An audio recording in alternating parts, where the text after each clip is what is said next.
Hello, everyone. Welcome to a very somber episode of the The TLDM podcast. We should do count up and figure out like the statistics on me screwing up the intro of our podcast. I mean, it happens more often than one would think. Yeah, the problem with some podcasts pre-record their intros and then they get into it, and others do it live every time. And that's the roll of the dice. Yeah, I mean, at least we're not like doing some weird behind the scenes fudging or anything. Right. We roll on the table on the TLDM podcast. That's right. Everything is live and in front of the screen. Alan, how are you doing? I'm doing all right. How are you? I'm good. We haven't played any D&D since our last conversation. We haven't. And what a doozy that conversation was. I haven't listened to it yet, and I'm probably not going to for the same reasons you felt uncomfortable listening to the one before it. Oh, man.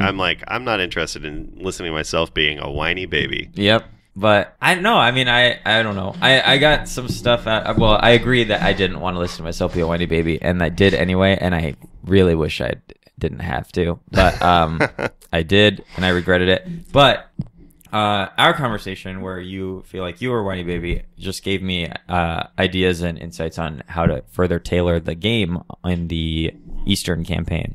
So I'm grateful for it. Oh, good. Yeah. I'm still very excited to play. Good.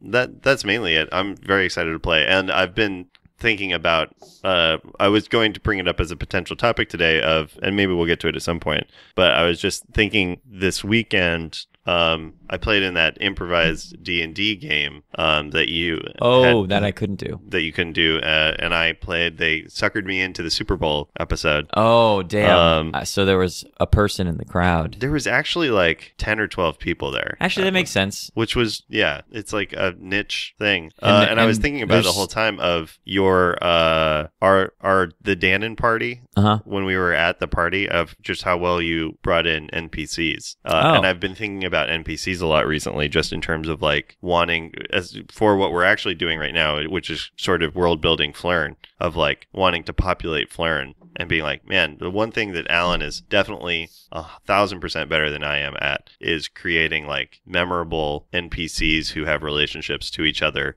So kudos. Oh, thanks. I appreciate that. We'll talk about that on our next episode. And that's a promise. Yeah, that's a commitment. Call us out on that if we fuck it up. Yeah, it's certainly, if we do fuck it up, it's not because we forgot. It's because we decided to thwart you. We're trying to see how perceptive y'all are. Right. But what we thought we'd talk about today, we introduce our podcast every time, except this time where I screwed it up and we started talking about that instead. We tend to introduce our podcast by saying it's one hosted by two DMs who share a world. Mm-hmm. And something we don't do or haven't done in a while on the podcast is build the world together. Yes. And part of that is that having had events occur in the campaigns that have now separated them in the timeline has made that less necessary on a frequent basis. Right. And I think also because we play in each other's worlds and they're a little bit removed by time, I think more effortlessly have been referencing each other's campaign information because none of it is vital. It's all just like background information. So we've been throwing Easter eggs out to each other that nobody else in either party is aware of or has reference to. Yeah. Which has been very fun. It is fun, and it also is interesting from like just the concept of verisimilitude too. Yeah. Because it speaks to the capacity of the world to house multiple things. Like we could run a third campaign. I won't. You did. I did. I guess I did. Yeah, the monster campaign. I won't though, again, for at least a while because of time. Yeah. Good God. You're a busy man. But that the world feels real is super interesting. And one of the things that makes it feel real is getting input from different sources. Yes. But we thought we'd take a moment on the podcast today to do a little bit of world touching. Yeah. Because, as we mentioned in our previous campaign recaps, my character, Srad, the Lord of Flern, Officially now the Lord of Flern, accepted by his people. Fully recognized. Yep. May he live forever. Hallowed be his name. Mm-hmm.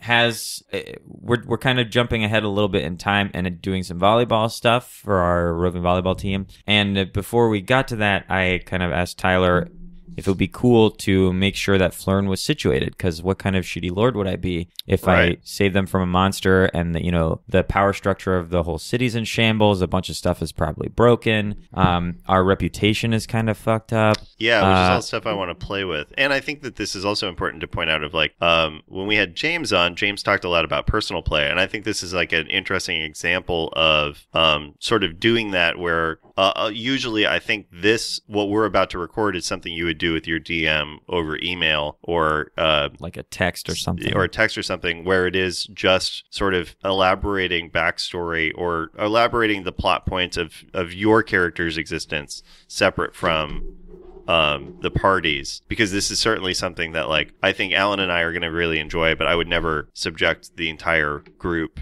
to a session where we kind of do the nuts and bolts of Flern, because it's not something that they would necessarily be interested in. I do have an idea for when we play today that I am going to do some of that in a way that lets them participate. But since this is like nuts and bolts, like DM chicanery and like getting into the grind of the world, it's best suited for this format. So you at home get to experience behind the screen. That's right. Yeah. So, Alan.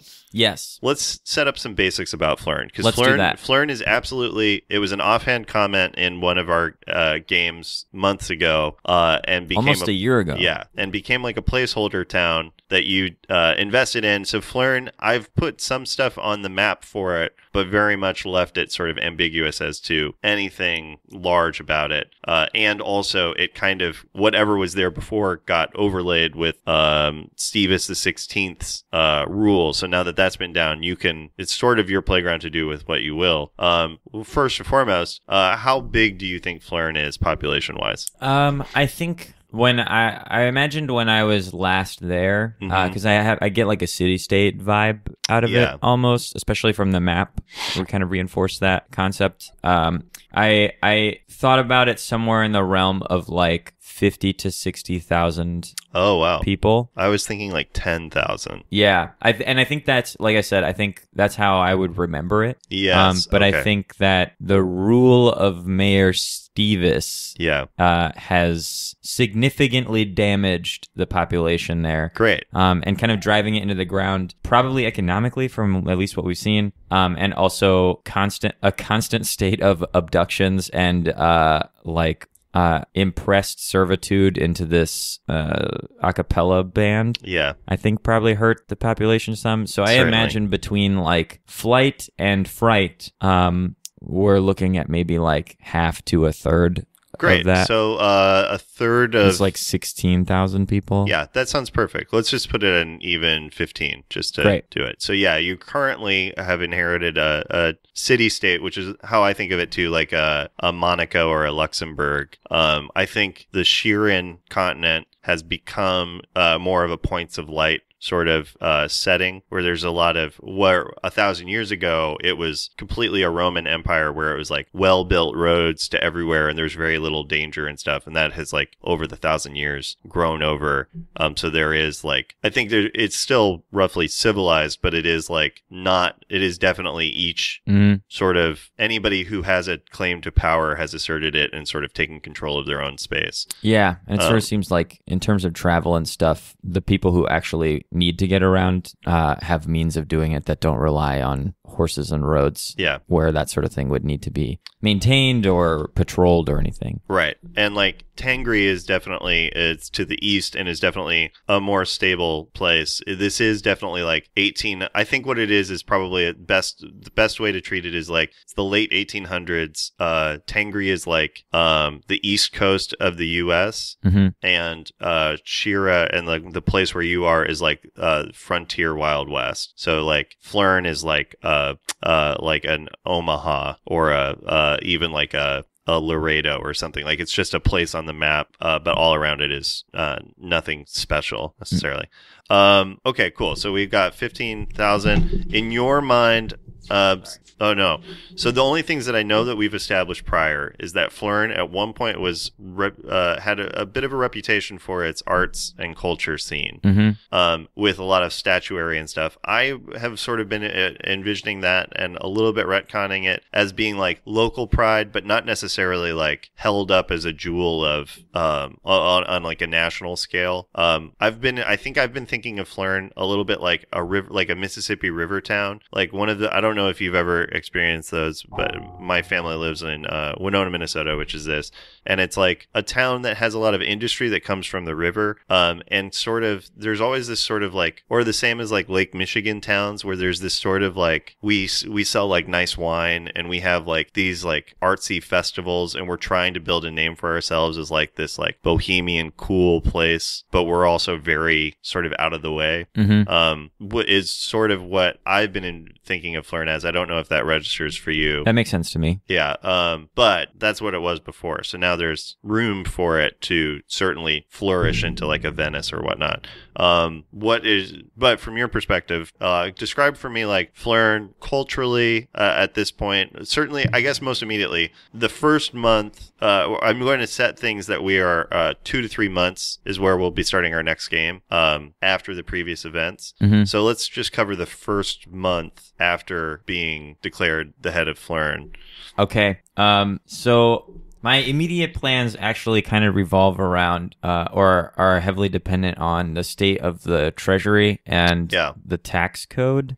I think the tax code is relatively non-existent. Great. Because there's not really much need to collect dues when you can just mentally coerce people to giving you things. So I think it was closer to a barter system in the last 20 years than it did to anything. So I don't think there was like monetary contributions. I think it would be more like items and grain and like food stuffs and things like that would have been given, and of course time and the a cappella choir. Okay, so I think with the help of probably one of the citizens who I would raise to like a head accountant position. Yeah, and one person I want to introduce that I think would just be fun is let's say that showing up relatively quickly within like a week or two on the trail is a little gnome man named Canderly who just offers himself his services to you as your valet and quickly shows his worth to be like a major domo of sorts for you. Perfect. So Canderly kind of is your right-hand man in Great. this. So what I want to set up ideally is an experimental tax system. Okay. Wherein there's like a flat percentage tax, but it's way lower than whatever people are used to be paying. Okay. But additionally and optionally, people can purchase basically tokens that my government would dispense. And they're less of like a local currency than they are a means of obtaining government services. Okay, that makes so sense? like a chit. Right, exactly. Yeah. So there's like a chit that you purchase to get like documents if you need like documents officiated, or if you want to be recognized as like an artisan of the state, quote unquote. So it's like a bureaucratic currency. Exactly. Okay. Or like to use your civil liberties and stuff like that. So like you would plink one in the voting booth or whatever to cast a vote. So like living on the land, you pay like whatever 10%, whatever, like a really low, but a really low tax rate would be. And then additionally, you can basically invest in the town by purchasing chits to use for various reasons. So you purchase your citizen. Basically, your citizenship is the rights of citizenship are fungible. Right. And another way to earn these or like obtain these is through volunteer work on behalf of Flern. Oh, okay. So encouraging a more citizen actionable style of government, or like public works oriented style of governing, than the iron fist of the were-rat Stevis that they were used to. Right. And if this is like a month, I think there's no like I'm just basically reinvesting everything in the town. So cleaning up after the damage that has been done, the like physical damage to like the castle and to people's homes. Right. I think there's like a just along that track to back off. Let's like zoom in. What is the first like 2 days after? Great. So we'll like a lot of people have been broken free from or sort of forcibly released from mental bondage. There are others who benefited under the previous system and so weren't necessarily under any mental duress, but like freely participated in the coercion and stuff. There's certainly a lot of distrust because it's like who was under control and who wasn't. Some people are classic Death Eater style, claiming like, oh, I was being coerced. So there's all of that happening. Yes. What is your response? How do you deal? So in addition to being used for healing people of their like slime skin and mind control, some clerics have been brought in to trial, basically, to allow for questioning under zones of truth, stuff like that. Got it. So the first couple of days were like trying to root out everyone who was participatory in the problems of Old Flern, we'll call it. Great. And these trials were public. The first thing basically that I did probably was make every undertaking of the lordship of Flern a matter of public record. So there's like a ledger, there's like two ledgers are maintained, one that is like for our personal records and another one that's like chained to a desk in like a public room of the courthouse or whatever, so anyone who wants to can come and like see where the action's being taken, where money's going and stuff like that. So trial was held publicly. And I assume at some point you would have invested in like entangled pens so that when you write in one ledger it shows up in the other and vice versa. Okay. No, it's one way. It's one way because I don't want pranksters coming in and writing like poopy farts in my public ledger, which was like a thing that happened on like day one as like a joke. Right. But it kind of fucked up my accounting, so I had to make the magic go one way. Yeah. Did you set an example with those people, or was it like you? No, it was like crazy, it was pretty funny. Poopy scamps. farts is pretty funny. I think I laughed at it, but is it Candery? Is that his name? Yeah, Canderly. Canderly was like, oh my god, like he was freaking out about it. And I also, just to set the stage, Canderly is like a gnome, like a 3.5 foot tall guy, big ears, and he's wearing like a little valet tuxedo at all times. He's definitely still is like your valet, so he like pulls your bath at night, like sets your clothes out. Great. Does all of that, but he also sort of is he's like whatever the head of house is in Downton Abbey. Yeah, and it irritates him to no end that I insist on cooking my own food. Oh yeah, really frustrates him. It's just the propriety of it is beyond him. It's so frustrating. Okay, cool. Yeah, so you hold some trials. Yeah, so I get that out of the way, and then I think like by like the third or fourth day, I've put my like volunteer public works group together, my like new deal, so to speak. And we like, there's like a farmer and her wife like wake up in the morning and they're like sadly getting out of bed because they know that their lands have been like ripped apart by wargs for like 6 months and their yields are shitty and they're not sure if they're going to be able to sell enough to live or whatever. And they hear like a bunch of footsteps coming down the road and they're like, fuck, what now? And they look out the window and it's Srad with like 20 local townspeople behind them, and they're like, what new hell have we signed up for now? And Srad knocks on the door and they spend all day like helping them rebuild their farm and like doing so that kind of happens for like several days in a row, where Srad devotes like 4 to 5 hours at the start of a day to like mobilize and being like community there. Activism. Being at the head of that. Right. So there's like a massive rebuilding project that's kind of snowballing out here. And at the heart of it, really more than anything, is kind of encouraging Flernians to look out for other Flernians. Let's roll with advantage. Let's just roll a thing to see like how successful. You're not going to get below a 10. So you're certainly going to do it, but I just want to see. Yeah, so we'll take 10 on that. So these foam dice. Yeah, we don't know if they're balanced or not. I got some big foam dice. We'll take that 20. All right. I just rolled a 20 for shits and giggles. They at first everybody is, they've recognized you. They're 100% on board with you. There's still tenuous about bureaucracy, about central governance. Everybody's been left to sort of survive on their own for the last 20 years outside of these like mandatory weekly concerts. So they don't necessarily trust what your motivations are, but as you like physically are putting in the work and like putting yourself at the center of like, I envision like a barn raising where you are like at the center pushing hardest of everybody up a wall up and everything. Yeah, I'm grappling the like timbers. You're definitely like the wall starts to fall and you grapple it and hold it steady while everybody gets underneath. Yeah. That people are like, okay, this whatever this guy's deal is, he's like, he cares about us. And that I would imagine other people are starting to like, older folks are starting to tell stories, or like coming out of the woodworks and telling stories about your time in Flern from before.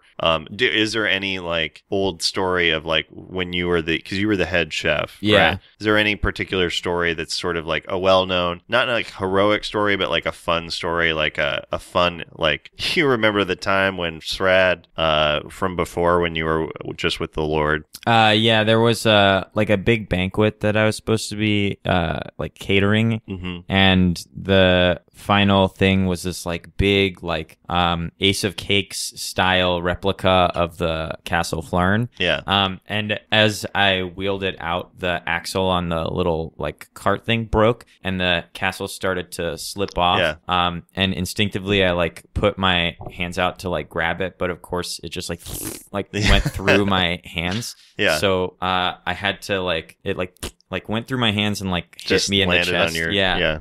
So there was like a long pause where everyone was like, and then slowly just like lifted the cake up as my body basically, and then like set it down on the table, and like pulled myself free, and everyone, like my little chef hat stayed behind on it, so it looked on top of it. Yeah, it looked like Castle Flern was wearing a chef's hat. Yeah. And everyone remembered, like, it was like goofy, funny thing, and we all laughed about it. I feel like probably at the end of that I'm imagining somehow this is also like a tier cake. Yeah. And so the bottom tier is probably where your hands were in, and I imagine somehow you did the equivalent of like pulling a tablecloth off a set table, of like pulling the bottom tier where your arms had been out, and it just like settles down, so it's still edible. Yeah, it was like a real savvy Jenga move. Yeah.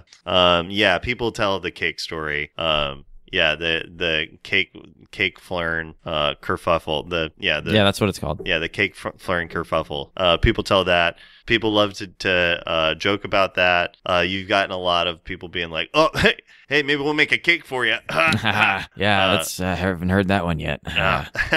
And pretty soon, at the end of the first month, people do make a cake for you. Oh. Of the town of Flern. It's not great because there isn't, or I don't know. Like, have you invested any efforts in, like, I guess one thing I'm curious is like, what do you want Flern to be known for going forward? I think I remember that there was like an arts thing that the town was pretty good at. Like there not so much a real organized guild, but there was like a group of like sculptors and painters and stuff who would make murals and like works. Yeah. And I'm trying to like revitalize that. A lot of those people are either gone or like old now, but I'm trying to jumpstart an interest in.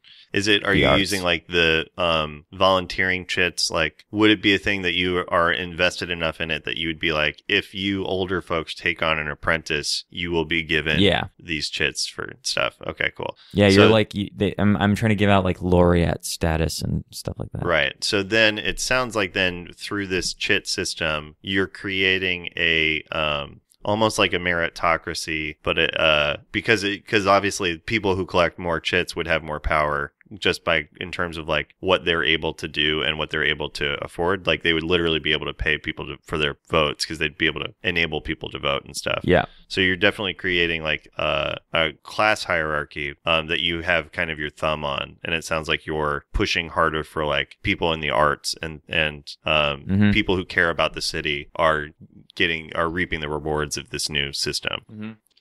Cool. I also want to make sure that so in terms of like Flern's relationship with other places. Yeah. Like, what's going on? Like, I'm curious about the immediate political landscape as well. And some of this will come, you'll be able to affect some of this once we start our next session. But yeah, I would say where it currently stands is that, like, again, it's sort of points of light. So there's a lot of city-states. There isn't really a country that you're part of now. It's any city that has walls and is able to defend itself kind of declares itself as its own city-state. There are a few others around. Foston is a big one. Foston controls a lot of the sort of is probably the closest the closest city-state to you, and Foston controls like a harbor town. Yeah, Foston. Love Foston. Beautiful, Foston's, real clean. Yeah, no crime. Yeah, 100%. No crime at this point. Wink. There's a lot of crime. Foston has. I think you've probably sent representatives across to Foston. Targella is the former capital of the Syrian Empire and still claims that status, sort of in the way that, like, if Constantinople still prided itself as part of the Holy Roman Empire, even though it's not really. It was like a Byzantine thing. Thank you. You're right. But they considered themselves Rome. Right. Long after it was true, not really, but I'm eliding through history for the sake of the story. So Targella is there. Chero is across the lake. There is a bunch of little cities that are in sort of loose confederacy with each other, I think is probably best way to put it. So like Flern has been out of that confederacy for a long time. It's just sort of been off the map as a here there be dragons place. Mm-hmm. So you've started sending out representatives. A new dawn for Flern. Yeah, exactly. And I think the response so far has been tepid. People don't know you. People don't trust what's going on with Flern. They've lost their own citizens. Like when they previously had sent representatives, no one ever came back. So I think nobody's like marching on Flern, but I think Flern has yet to establish like a national footprint or an international footprint, as the case may be. And there will be, we'll bring something up in the game to sort of create headway on that. But what, in terms of Flern, like Flern is on a river. It's on the Lyric River, which kind of comes from Foston's, waterfall pours out and it heads north to, the north shores of northern Zapad. So it is a river town. It's deep enough that it's able to, have, boat access to it, and is one of the probably southernmost on the Lyric River that can support river traffic. There hasn't been a lot because most people get turned away from Flern or choose not to. But what are you looking for in terms of like exports? I think it's a lot of like agricultural stuff. Yeah. That for now, but hoping to expand. Yeah. In a future tense. And probably the place that you would most easily be able to export to would be Bernavad, even though it's a ways away, but it's one you have the most connections to. Yeah. So I think agricultural exports, and I'm doing like in the hopes of enticing markets here. I'm trying to start, I think, a program where like if you build a guild hall or you build like an office or whatever you want to call it, or like a headquarters in Flern, I eliminate your tariffs, so there's no like import-export trade for your business as long as you're like employing Flern citizens and like build like developing sort of an Ireland approach. Yeah, like hey, just come, you can do fucking whatever you want, but like build something here and live here and you're good to go. How much are you trying to import from other places? Like Bernavad and Tengri obviously have like the market on more magical, arcane, mechanical stuff. Like, yeah, I think we're in like a rebuild phase right now. So it's like we need like sand, like buildable sand. It's real basic, like boring shit. So we need textiles real bad. We need and what are you using the like sand construction for? Materials, just as like foundational material to build on, because this is like river soil, right? So you gotta put some concrete down, or there's no like I assume anyway, there aside from the cliff area of Flern, there isn't like a solid bedrock to build on. No, this is no, there so isn't. I'm looking for we're importing materials, like raw materials, a lot. And lumber. I think we have. Yeah, you have access certainly to lumber.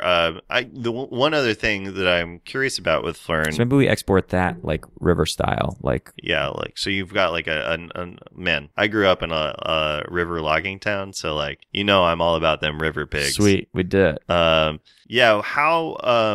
much real estate do you imagine? Because obviously Flern occupies more than just the city walls, right? Because it's the area around Flern.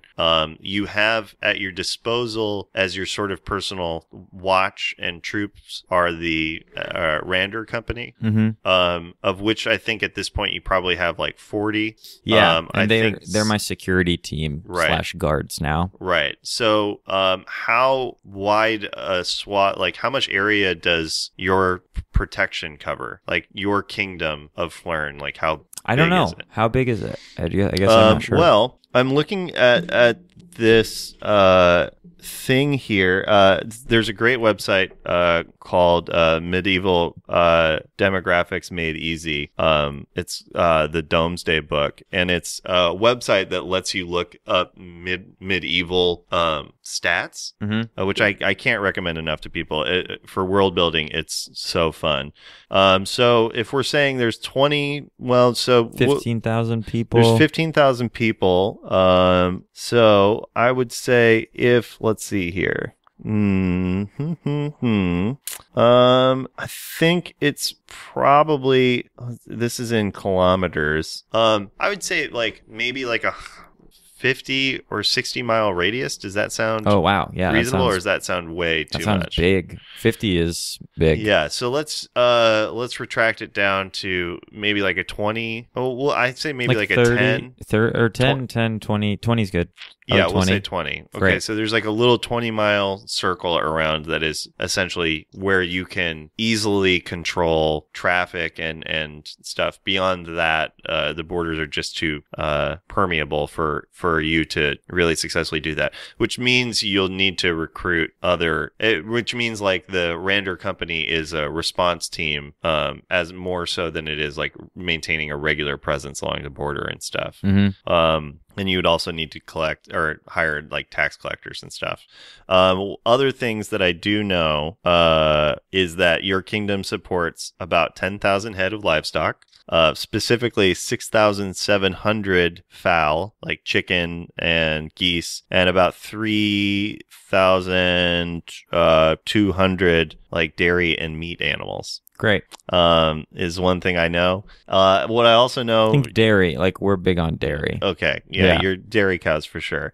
Your town of Flern itself, this is my favorite part of this website and what it pulls up for you. It has 13 fishmongers. Oh, wow. All right. Yeah, you have 5 apothecaries. That seems like a lot. Yeah, and maybe we'll downgrade from city to a large town just to make things a little more accurate. Yeah, so it's 3 apothecaries. You have 10 bakers. You have 23 barbers. Thank God. Yeah. You have 4 bathers. Sweet. Yeah. Professional bathers. Yeah. And you have about 200 clergy. No shit. Yeah. That's a lot. That feels like a lot of clerics and whatever. Yeah, this is not cleric level, though. This is like acolyte. Exactly. Yeah.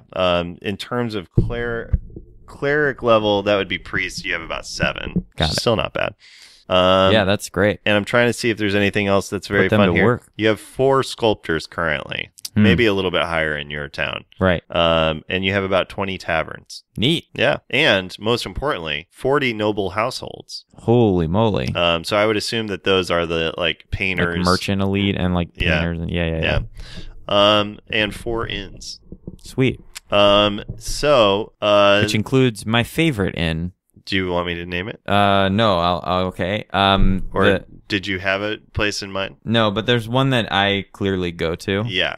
And you're right. And it's actually, this inn is actually one that does pre-exist, and I don't have the name for it, but it is built into a cavern system at the side of the amphitheater. There is like a club, what has been used before as like a club or a place. It's sort of a gloomy cavern, very large, that's been converted into like a warm inn space that people usually would go to after like performances at the amphitheater back in the day when it was like theater performances. Sweet. So in that case, it's called the Mouth Sounds Inn. Nice. And people just call it the Mouth Sounds. Yeah. So like that's where they go to like hang out. Yeah. And like that's where like hoity-toity people stay. Yeah. When they come it's very swank. It's very like old Hollywood. There's a lot of like there's a big cavern system, like cave system that it leads into that like is rumored like where there'd be like pretty wild parties and like crazy stuff. There's also like darker rumors that the wargs used it as like a hunting ground for like they'd like release the most dangerous game in there. Yeah, and then like chase it down. Not on my watch though. No. So yeah. Now I do the hunting. Yeah, the hunting of evil. And good trade deals. And sweet trade deals and new tax policy. Yeah, so what else about Flern do you want to get set up and formalized? I think once it seems like people are back on their feet, what I would do before I left is I would leave a batch of like I would be collecting, of course, like feedback and whatever from people based on what they assess their needs to be and stuff like that. And I would leave behind an initiative that opens like a week-long voting period where everyone in town can come in and turn in a chit and register their name and opinion on like this initiative while I'm away, so that when I get back, we can tally everything up and figure out how the town wants to proceed. Cool. And it would be, I think, based on what I'm collecting from feedback, I assume it would be something like prioritize defense, like whatever the town's like next rebuilding priorities are. So like prioritize like waterway traffic, or prioritize like safety, or prioritize like and I think something probably else. You get a big push, a three-way push. The artists block will say their big push is they're like, you know, we need to like renew Flern. A lot of the like big like the statuary that had been there before had all been torn down or grotesquely changed, unaltered. So it's like not as pretty as it once was. So they're arguing for like a beautification process of Flern to make it like a jewel that people will want to flock to. The merchants are all pushing really hard for like renovating the dock area and the river use, and like making that just so that they can bring in that. And then the townsfolk are calling for like an increased defense especially I think the people outside of Flern that are part of the citizenry, like the farmers and stuff, are calling for like more of a like guard a standing presence. Almost like a standing army or whatever. Because it's like it's like I got ogres coming into my farm every other weekend because I can't get nobody to defend it. I don't know if that's the regional accent of Flern or not.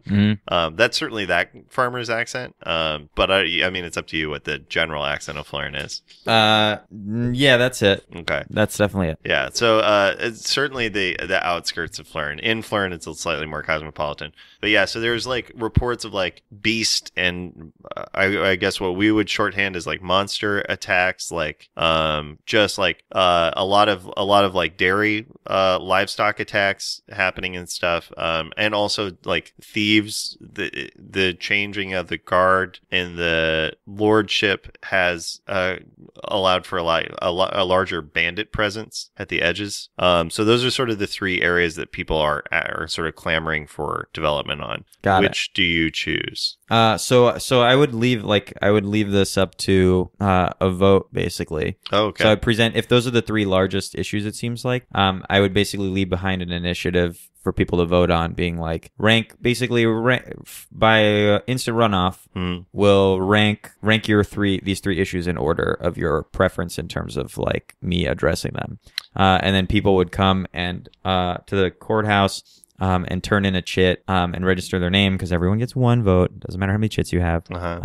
Turn your chit, register your name. On a form, you list the 3 things in the order that they matter most to you. And then I'd open that up for a week. So like if people were like, oh shit, this is an issue I care about, but I didn't have any chits, I can go volunteer or like save up some money and whatever. Now, do you have any systems in, because I'm gonna call the chits Flernix. Flernix, great.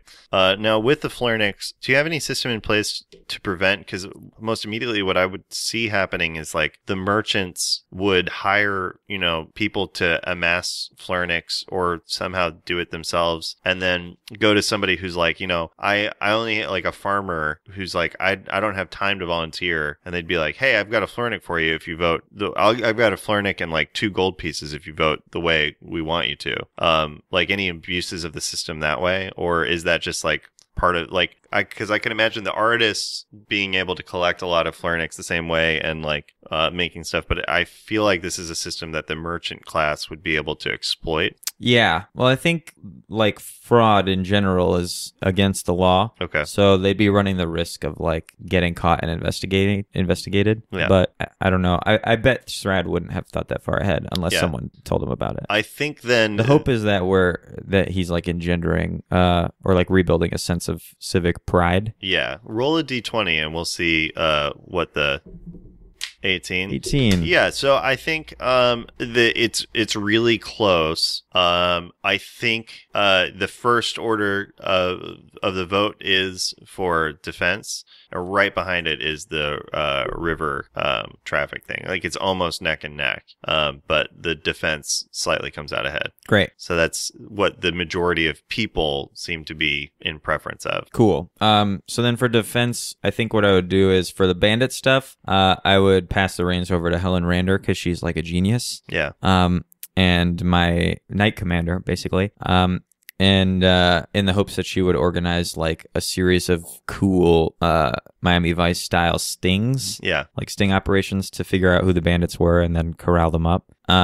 And then as for like ogres and stuff, Srad does that, man. That's you go out, and do it on your own. Put on my fucking gloves and get out there and get my hands dirty. Now some of also, do you have like a city council or like a council of lords, or do you do it all yourself? Like, what's your what already exists? Like how did that? So previously work? There was like a council that was made up mainly of wargs.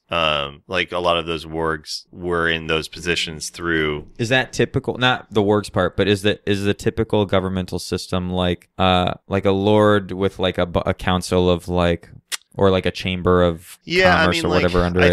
I think if we're going under like medieval rules, which this is sort of is, but transfers forward, you certainly have the people who I guess one question is like, with all of the farmland and stuff, is that like given over to lords who then like tax below them, or like given to individual farmers? Like, is it more English style, or is it more like American style? Because then it really just depends then on if it's heads of guilds that are coming to you with concerns and sort of bending your ear, or if it's like a more nobility class.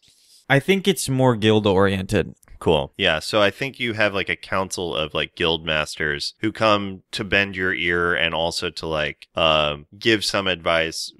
Probably not as much advice so much as like making requests of things and like opposing each other. So it's a little bit messier because they're not there to help you so much, but they do give you information and things. So you're able to get that clear. Okay. Yeah. So they would obviously, I think, register some concern with the fact that you keep going off to fight these battles on your own. Of like, I feel like one of them would be like, but sir, you've just united the town of Flern, the kingdom once more, and it's precarious, and you risk its very safety every time you go out to fight a wolf or a ogre or a tigra. Yeah. Okay. And Canderly's like, thank you for your time, sir. And then like motions him out, I assume. Yeah. Yeah. Okay, cool. Yeah, so there isn't that. You do see the worry in people's eyes every time you. Oh, they love me. Yeah, they do. Oh, great. And like you are more than a figurehead. You are like more like a Khan. Like you're holding this kingdom together through force of will. Yeah. Yeah. I would like to personally employ the local tailors also to make some real Flernian, like NASCAR style bodysuits covered in like Flern businesses. Yeah. So that when the beepers go and play, they have like uniforms that advertise Flern. Yeah, like very reasonable in terms of like getting it in terms of like heat and like sweat control. So it's not like full body suits, but like tank top and short shorts. That's like, or is it like one? Yeah, they're like old timey bathing suits. Yeah, that's very cool. Yeah, you completely do. What are some of the businesses on it? Yeah, it's like mods, like mod stews. Yeah, is one. She is famous for like her never-ending stew pot. Yeah. Or like a hunter stew where she's just had this cauldron on a slow boil for like 10 years, and has just been adding stuff every time it like drains down. Every night she like adds stuff to it, so it's just like this like cacophony of flavors that have been developing and simmering together for forever. Yeah. And she recently has like branched out into like drying the stews and making like powdered stews. Yeah.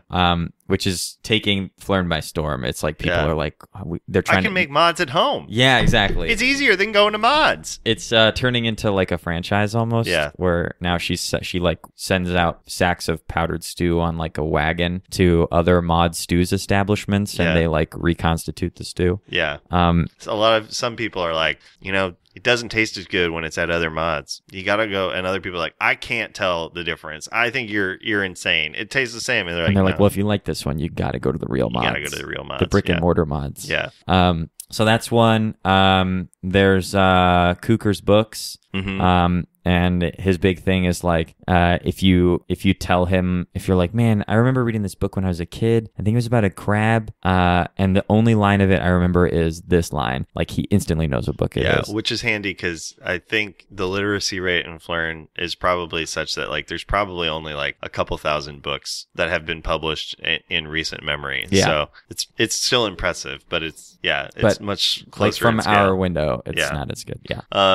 I feel like there's also like probably a Cooper, like Tin the Cooper, who's like, we'll put you over a barrel. Yeah, that's their phrase that everyone loves. Great. Yeah. You have those logos all over it. One thing else that I wanted to bring up for you that is just in existence in the background, that has cropped up over the last couple months is there is a movement of people dissatisfied with a lot of people who obviously were benefiting more under the previous rule and system, but weren't in violation of anything. I'd cut their heads off. Wow. No. What's up? There's a movement called the Susser movement. Ooh, I hate it. Yeah. And it's people who allege this conspiracy theory that you actually never got promoted past sous chef, so were never a head chef, and so could not have been the spoon of Flern. Wasn't that your official title? Yeah, the head spoon of Flern. Yeah. So the Susser movement has, there's a lot of like grumbles from certain people.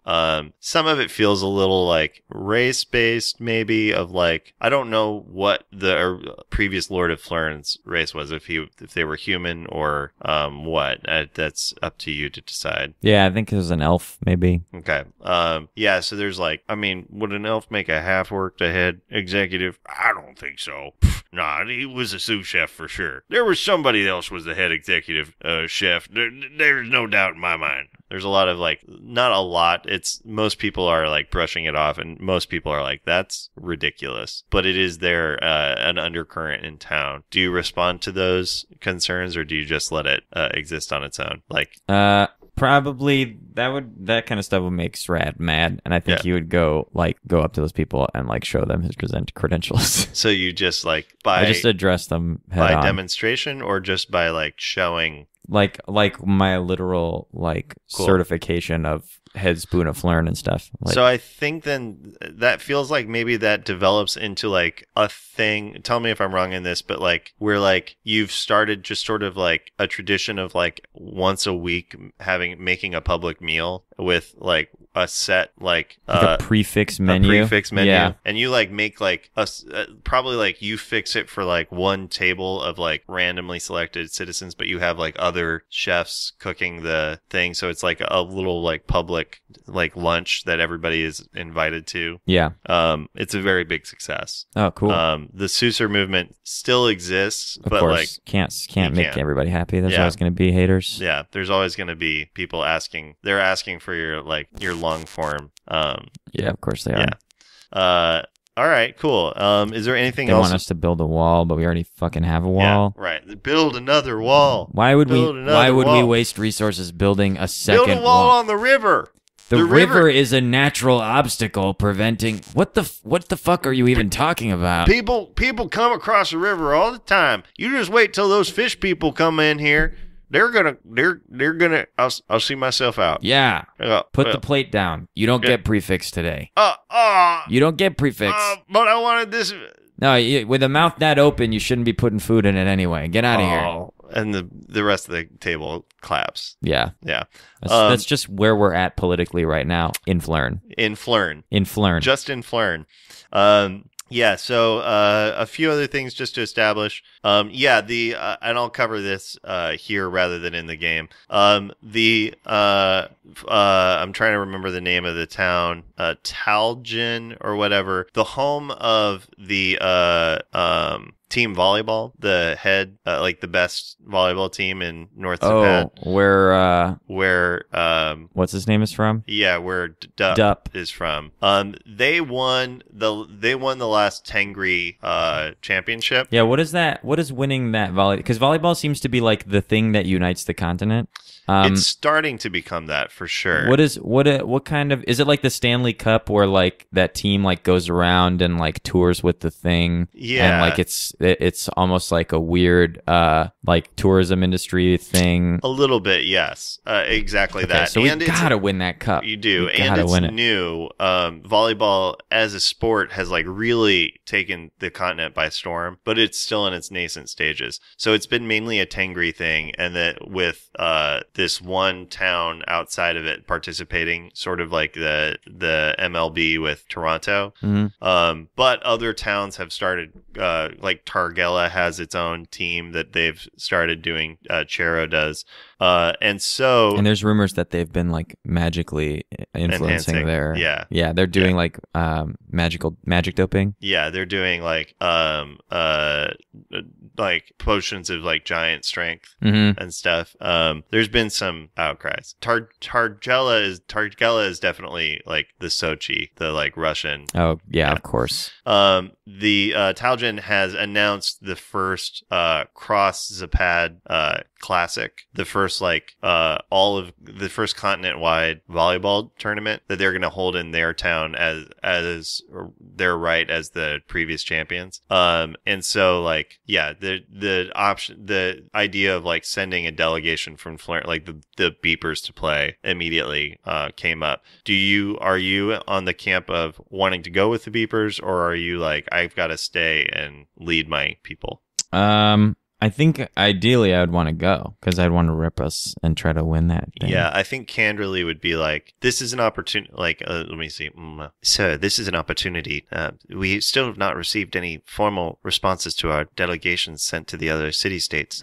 This would be an opportunity for people to see you in person and know of you as a man of character and good nature. It would certainly be a diplomatic opportunity. Well, I can't resist a diplomatic opportunity. Yes, thank you. And if Flern has a volleyball team, then Flern must be a town. Right, and if Flern's lord is on that volleyball team, then everyone is able to see what he's made of. Yeah. And if Flern perchance won the volleyball championship... Oh, perchance. perchance to dream. Your bath? Yes, thank you. Yeah. So it makes sense for you to go there. So I think you guys have been prepping for that. Yeah. Which is what we'll lead into in our game today. I'm trying to think if there's anything else that... Yeah, I think volleyball is also... That's like an intramural thing I'm trying to get started here to like keep orphans off the streets and shit. Yeah. And like, yeah. Oh, one other thing that has happened that we will explore a little bit more today. The Rander company is settling down pretty aggressively. Like they're putting down roots. Good. There's a lot of there are a lot of people who were like left, a lot of families that were sort of broken up over the course of the last 20 years, but so certainly in more recent times, people, being widowed or people being sort of like mind controlled into different formations. There was like a weird sense of like maybe eugenics sort of stuff happening where there was like forced relationships and creating stuff. So it was very weird, but it's all broken up. And so like, there's a surprising number of Rander company people have been, like forming relationships with people who have active families, like people like single parents, just because like they've for so long denied themselves the ability to have family and those connections, and so it's like really healing the gap, and they're really then as a result becoming like an active part of your like second generation. Sweet. Anything else? Nah. Cool. I've been talking... Everything else I know we're planning on resolving in-game, so we'll talk about that on a future episode. Yeah. I've been talking a lot, so why don't we, for a change of pace, for the world-building reasons, Alan, this week, why don't you give us final words? Oh, don't mind if I do. Oh, hi. Hello. Oh, we have Chelsea Norman here at the end of our podcast. About to play. So, the phrase of the week is this. Yeah.